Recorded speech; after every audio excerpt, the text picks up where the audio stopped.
अब जैसे देखो यहाँ पर, मान लो कोई एक चार्ज है क्यू, जो कि यहाँ पे रखा हुआ है। तो इस चार्ज क्यू का अपना एक फील्ड होगा ना। मान लिया ये इतने रीजन में से फैला हुआ है, ये सर्कल नहीं बना रहा मैं, जस्ट मैं रीजन दिखा रहा हूँ कि ये कुछ इस तरह से रीजन हो सकता है जहां पे ये चार्ज फैला होगा। राइट।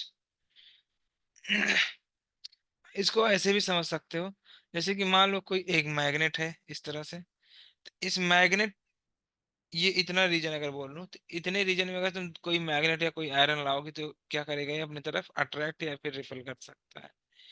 तो जितने रीजन में इस मैग्नेट का प्रेफरेंस रहेगा उसको क्या बोलते हैं, मैग्नेटिक फील्ड। मतलब इस मैग्नेटिक मैग्नेट का एक फील्ड है, सिमिलरली इस चार्ज का फील्ड है। तो जो कि मैंने ऐसे दिखा रखा है कि मान लिया इसके रीजन में अगर कोई चार्ज तुम रखते हो, तो वो एक इलेक्ट्रोस्टैटिक फोर्स एक्सपीरियंस करेगा। तो मैंने क्या मान लिया कि एक चार्ज है यहाँ पर, और इसे मैं टेस्ट चार्ज बोल रहा हूँ। एक चार्ज मैंने टेस्टिंग के लिए यहाँ पे रखा और इसको बोल देता हूँ QT। एंड ये किसी R डिस्टेंस पे रखा हुआ है यहाँ से। राइट। तो इस चार्ज के ऊपर एक फोर्स लगेगा, इलेक्ट्रोस्टैटिक फोर्स इस डायरेक्शन में। और वो कितना हो जाएगा, KQT/R²। ये फोर्स आएगा। और जो इलेक्ट्रिक फील्ड होती है, electric field is given by force per unit test charge. Electric field का फार्मूला क्या होता है, force per unit test charge. और फोर्स तुमने लिख रखा है, फोर्स कितना है तुम्हारे पास में, KQT/R² इंटू टेस्ट चार्ज। तो टेस्ट चार्ज कर जाएगा।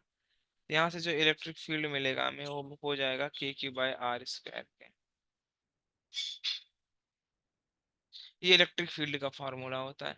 इसको वेक्टर के फॉर्म में भी लिखा जा सकता है। तो वेक्टर फॉर्म कैसे लिखोगे, वेक्टर फॉर्म के लिए क्या हम लोग मल्टीप्लाई कर देते हैं। किससे मल्टीप्लाई करते हो तुम, यूनिट वेक्टर से।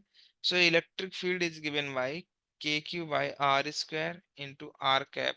और R कैप किसके बराबर होता है, vector R upon mod of vector R के। ये पहले भी तुमने देख चुके हो। तो यहाँ से जो इलेक्ट्रिक फील्ड आएगी, this will become KQ/R³ into vector R। So this is the vector form of electric field. Unit क्या होगी इलेक्ट्रिक फील्ड की, कोई बता सकता है। यूनिट यहाँ से लिख दो, यहाँ से यूनिट क्या हो जाएगी electric, Newton per coulomb. Newton per coulomb. Dimension भी लिख सकते हो। राइट। नोट करो इसको।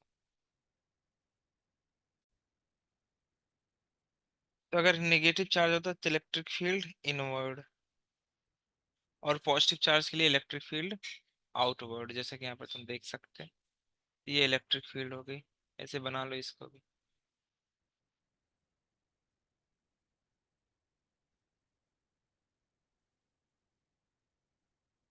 क्लियर है। अगर ये तुम लोगों ने बना लिया तो मैं कुछ लाइंस बोल रहा हूँ उसको लिखोगे। पहले लिखो इलेक्ट्रिक फील्ड। एक सेकंड सर, ये बनाना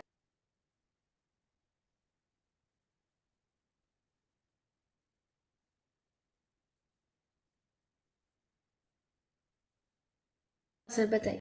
हाँ, electric field is basically force per unit test charge.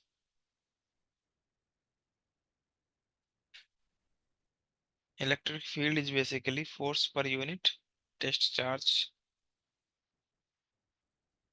It is the region.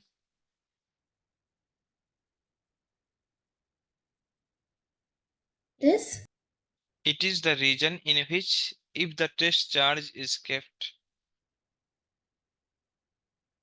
it is the region in which, if the test charge is kept, a force is experienced by it.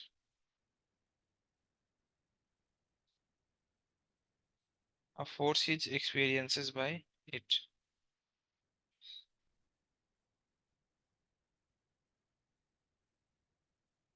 It is the pure property of charge. Next point लिखोगे, it is pure property of charge.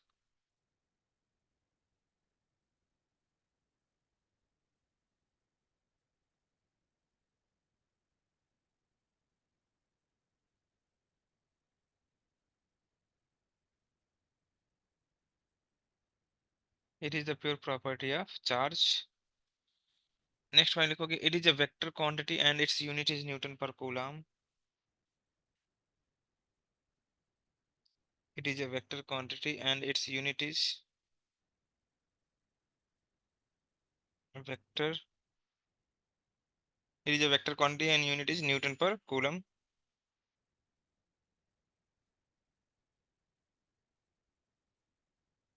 ये हो गया। एक note करके लिखोगे।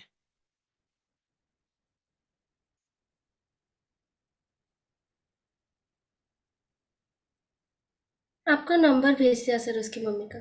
हाँ, एक note करके लिखोगे, electric field is also, we can also write electric field in the following way. जैसे कि अभी तुमने देखा कि जो इलेक्ट्रिक फील्ड होता है वो किसके बराबर होता है बेटा, force upon test charge, right. अच्छा, इसको मैं ऐसे भी लिख सकता हूँ यहाँ से, फोर्स किसके बराबर हो जाएगा, यहाँ से देखो बहुत ही अच्छी चीज निकल के आती है, क्यूटी इंटू इलेक्ट्रिक फील्ड। इससे क्या समझता है, इससे दो चीजें हो सकती हैं। अब जैसे कि जिस डायरेक्शन में इलेक्ट्रिक फील्ड होगी उस डायरेक्शन में फोर्स की डायरेक्शन होगी, या उसके अपोजिट भी हो सकती है, डिपेंड करेगा जो टेस्ट चार्ज है वो पॉजिटिव है या फिर निगेटिव है। तो मैं दोनों केस तुमको बना के दिखाता हूँ, देख। फर्स्ट केस वन, इफ जो टेस्ट चार्ज है तुम्हारा अगर वो पॉजिटिव है, और मान लो इलेक्ट्रिक फील्ड ऐसे है, समझा। This is the direction of electric field जो कि एक्स एक्सिस में है। इलेक्ट्रिक फील्ड कैसा है, electric field is in x axis, और यहाँ पर तुमने एक टेस्ट चार्ज रखा है यहाँ पर। तो ये टेस्ट चार्ज के ऊपर जो तुमने यहाँ पे रखा है, इसके ऊपर फोर्स किस डायरेक्शन में लगेगा, यहाँ पर देख रहे हो ना, इलेक्ट्रिक फील्ड की डायरेक्शन में लगेगा, यानी कि ऐसा ये लगा। और ये इलेक्ट्रोस्टैटिक फोर्स हो गया जो कि किसके बराबर हो जाएगा, test charge into electric field.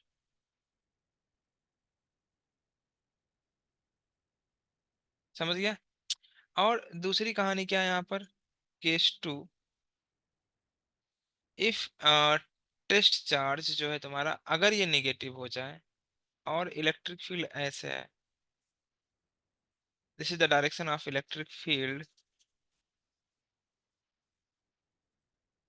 Vector लगा लिया करो।